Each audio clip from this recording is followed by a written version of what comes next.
right, let's talk about the queens. So the hardest cards for me to differentiate in the beginning of learning tarot was the difference in the king and the queen of the suit.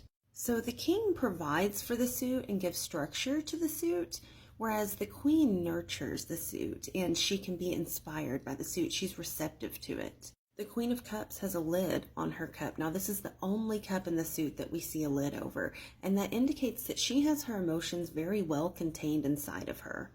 She knows that her emotions have value and that they hold energy and they can do things, and she does not want to just let that go anywhere, so she makes sure to keep a lid on it. Now, whenever that card comes out reversed, that's somebody that is very much not emotionally mature and they let their emotions just wreak havoc on the world around them. Now, the Queen of Pentacles is very similar to the Queen of Cups, and they're both very nurturing, mothering cards. After a breakup, the Queen of Cups is going to get you a tub of ice cream and she's going to sit there and cry with you.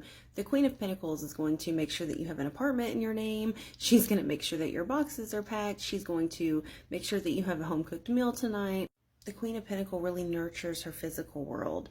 She can really take things and build them and grow them. She's very similar to the Empress in that fashion.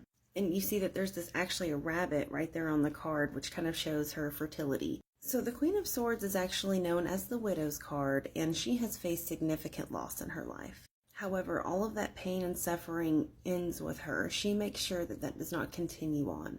Now, moving on to the Queen of Wands, we come across the sex appeal of the queens.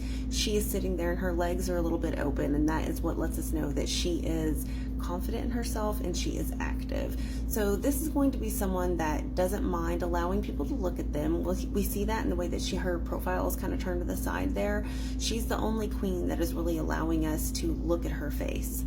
She also dabbles a bit in magic. That's what that black cat is a symbol for. After a breakup, the Queen of Wands is going to have you in the club trying to find your rebound. And the Queen of Swords has either already told the person off or she's making sure that your divorce papers are in order.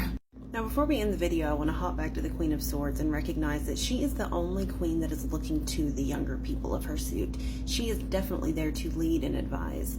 That concludes today's episode. We are going to talk about the kings, and then we're going to come back and revisit all of the cards and talk about what they would do in different scenarios.